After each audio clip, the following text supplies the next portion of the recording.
Salut tout le monde, c'est Melvin, j'espère que vous allez bien. Je vous retrouve aujourd'hui pour une nouvelle vidéo dans laquelle je vous raconter comme d'habitude deux petites histoires qui font flipper. Aujourd'hui mes amis, je n'ai pas grand chose à vous dire dans l'intro, si ce n'est merci pour tout le soutien qu'il y a eu sur les dernières vidéos. Je vous propose de ne pas faire durer ça plus longtemps, éteignez la lumière de là où vous trouvez et on est parti pour la première histoire.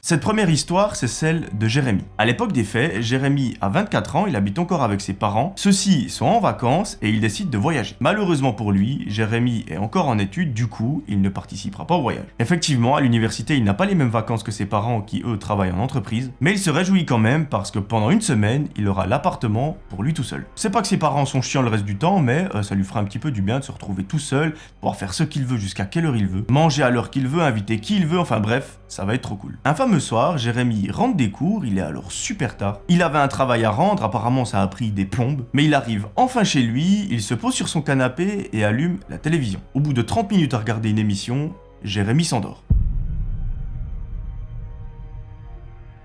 C'est seulement le lendemain matin, très tôt, qu'il se réveille pour pouvoir partir en cours. Il a failli être en retard, il s'est levé très rapidement, il a enfilé les premiers habits qu'il trouvait par-ci par-là. Il a couru en direction du bus et est arrivé à temps à l'université. Là-bas, je vous apprends rien, c'est une journée de cours classique qui se passe. Et à la pause de midi, un de ses potes s'approche de lui, donc un pote qui est dans la même classe, et il lui propose de sortir ce soir. Effectivement, il lui dit, écoute, on a eu une semaine, on a dû rendre des travaux tous les jours. Je te propose d'aller décompresser un petit peu dans un bar, est-ce que ça te dit? Bien évidemment, Jérémy, il est super chaud, il accepte avec grand plaisir. Et il dit même à son pote, écoute, après les cours, je vais pas m'amuser à rentrer chez moi pour me changer, etc. Je te propose qu'on aille directement dans un bar. On va boire quelque chose, ensuite on va dans un resto pour se péter le bide, et après on fait la tournée des bars. Son pote est super emballé, et maintenant ils ont un objectif dans la journée, c'est qu'elle passe le plus rapidement possible pour pouvoir commencer à faire la tournée des bars. L'après-midi se déroule, Jérémy et son pote ont des cours, on va qualifier de fascinants, et à 18h, c'est la fin des cours, les deux amis se rendent en direction de l'arrêt de bus et se dirigent vers un bar très connu de la ville. Là-bas, ils nous racontent qu'ils passent un excellent début de soirée, les deux boivent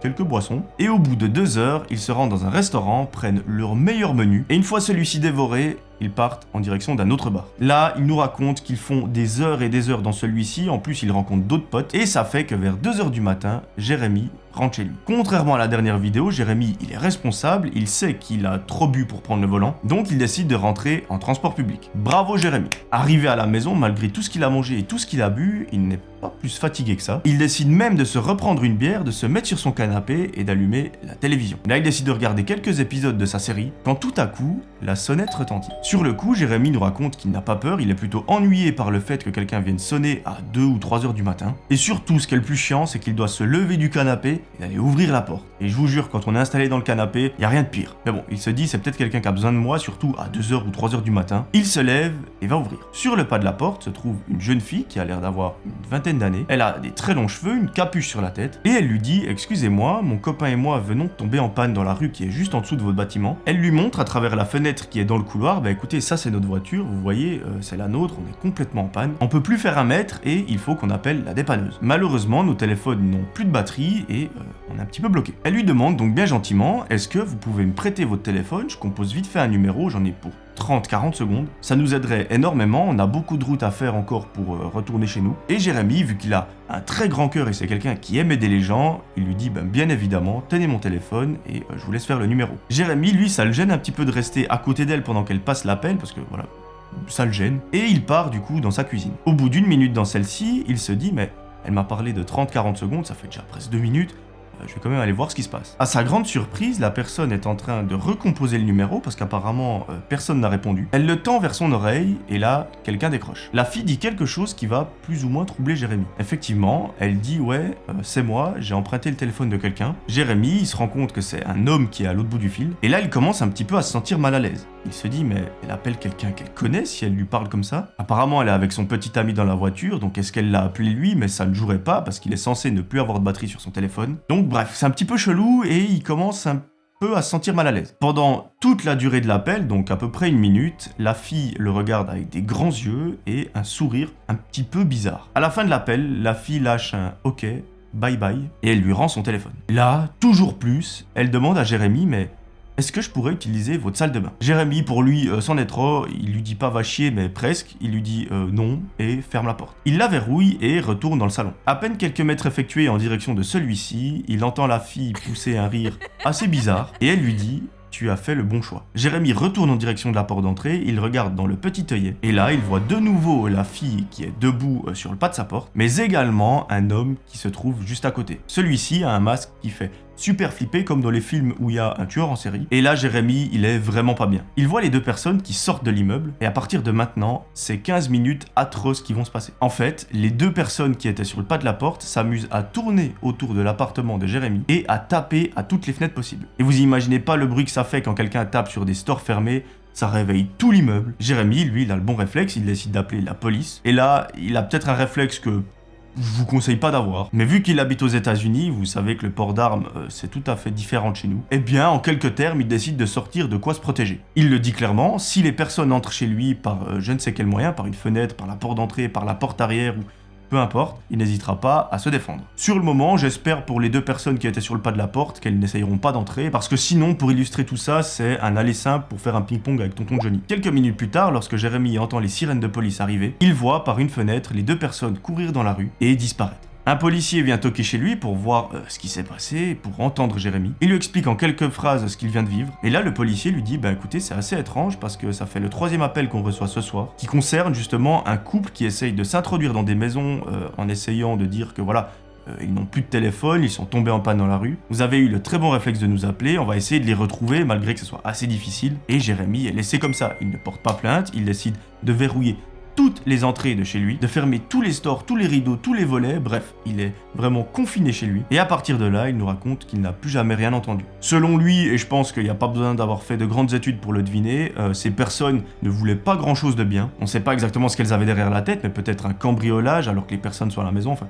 On peut imaginer tout et n'importe quoi. Mais la morale de l'histoire, c'est qu'après 21h, 22h, 23h, évitez d'aller ouvrir la porte d'entrée lorsque quelqu'un sonne. Ou du moins, regardez dans le petit œillet si vous connaissez la personne. Si vous connaissez la personne, allez ouvrir, mais si vous ne la connaissez pas, faites genre que vous n'êtes pas là. La deuxième histoire, vous allez voir, elle est tout aussi badante, et cette fois, c'est Laura qui nous la raconte. À l'époque où tout ça s'est passé, notre amie Laura a 12 ans, et cette histoire l'a marquée à jamais. À ce moment-là de sa vie, la petite Laura habite dans une maison qu'elle partage avec son frère, son père et sa mère. Elle est juste incroyable, il y a un énorme jardin, vraiment c'est la partie la plus grande de la maison. Et elle nous raconte qu'il est tellement grand qu'au fond de celui-ci, il y a comme une petite forêt. Quand je dis forêt, c'est quelques arbres qui se courent après, mais c'est assez impressionnant. Sa chambre à elle donne directement sur le jardin, donc en fait il y a la fenêtre de sa chambre et il y a le jardin juste à côté. Et un matin, lorsqu'elle dormait avec la fenêtre qui était en imposte, donc à moitié ouverte, elle se réveille assez brusquement parce qu'elle a entendu une branche craquer. Alors personnellement, c'est pas la chose qui me réveillerait en sursaut, mais pourquoi pas. Mais elle nous dit qu'elle se réveille parce qu'en fait, une semaine avant, il y a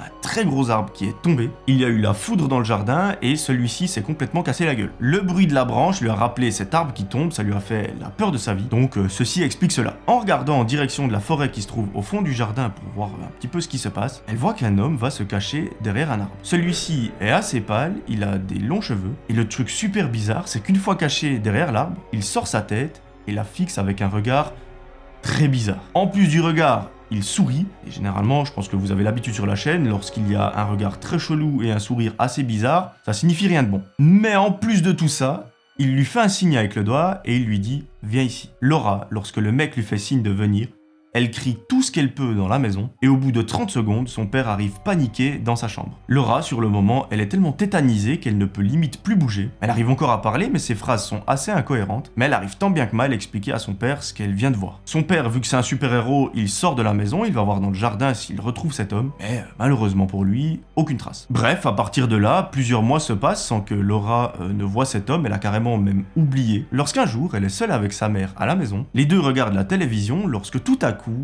quelqu'un sonne à la porte. Sa mère décide d'aller ouvrir et Laura, elle reste sur le canapé. Au bout de plusieurs minutes, elle se dit « Mais pourquoi ma mère elle fait aussi long à la porte? Je vais aller voir ce qui se passe. » Elle arrive dans l'entrée de la maison et là, à sa grande surprise, qui elle voit sur le pas de la porte? L'homme qui s'était caché dans son jardin. Actuellement, c'est une situation très bizarre parce qu'en fait Laura, elle sait qu'elle a déjà vu cet homme, elle ne peut pas faire la remarque à sa maman parce qu'elle ne sait pas comment il va réagir, s'il va entrer de force dans la maison, s'il va les kidnapper, les taper ou je ne sais quoi. De nouveau, elle est tétanisée et elle entend l'homme dire je viens pour réparer quelque chose dans votre maison, est-ce que ça vous intéresse? En gros, il se fait passer pour une société qui vend ses services. Sa mère dit non, c'est tout bon, on a tout ce qu'il faut, merci d'être passé et bonne soirée. Elle referme la porte derrière elle, Laura lui explique immédiatement qu'elle a déjà vu cet homme dans le jardin, etc., etc. Sa mère appelle la police pour qu'ils essayent de le retrouver, pour finalement voir ce qu'il veut, mais malheureusement, aucune trace de ce monsieur. De nouveau, à partir de là, c'est 2 mois qui se passent sans qu'on ait de nouvelles de Laura, de sa famille et de cet homme. Mais l'histoire reprend un fameux jour lorsque Laura, avec son école, distribue du courrier chez les habitants du village. En gros, c'est son école qui est organisée, chaque élève va prendre un courrier et l'amener dans la maison. Bien évidemment, tout ça est encadré, c'est en gros une journée pour apprendre le métier de facteur, et ça lui plaît énormément. Maintenant, c'est au tour de Laura d'aller distribuer un courrier chez une personne. Elle va, avec son enseignante, taper à la porte, et là une personne vient ouvrir. Laura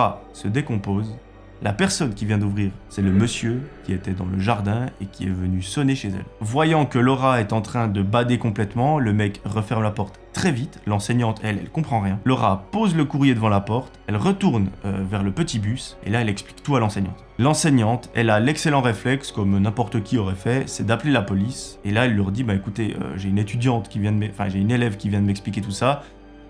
Il faudrait que vous veniez parce que moi j'en ai aucune idée de la situation, mais ça a l'air d'être assez grave. Par miracle, quelques minutes plus tard, c'est le même officier qui est venu chez elle qui arrive à ce moment-là. Il se souvient donc de Laura et de l'histoire qui l'accompagne. Et là, la petite lui dit, bah écoutez, on vient de sonner chez cet homme, il habite ici, c'est sa porte. Et là, l'officier peut enfin aller voir ce qu'il se passe. Alors, la fin de l'histoire est assez floue, mais d'après ce que j'ai compris, l'homme n'était pas à son coup d'essai. Il a déjà fait ça avec plusieurs voisins de Laura, donc c'était pas les seuls à se plaindre. Il a été arrêté et surtout il a été jugé parce qu'apparemment il a cambriolé 2 personnes. Donc j'imagine que le fait qu'il soit dans leur jardin, qu'il vienne sonner en tant qu'entreprise, etc., c'est pour peut-être repérer les lieux, pour venir cambrioler par la suite. C'est un peu la seule théorie que j'ai. Si vous en avez d'autres, n'hésitez pas à m'écrire en commentaire. Et voilà, Laura nous explique que cette histoire l'a marquée à vie, qu'elle s'en souviendra toujours. Le visage de cet homme, elle ne l'oubliera jamais, et aujourd'hui, elle nous raconte qu'elle arrive quand même à vivre sa vie de jeune adulte et que tout va bien. Voilà, c'est la fin de ces 2 histoires, j'espère qu'elles vous auront plu, moi je les ai trouvées très badantes. J'ai qu'une hâte, là on arrive vers septembre, c'est un peu la période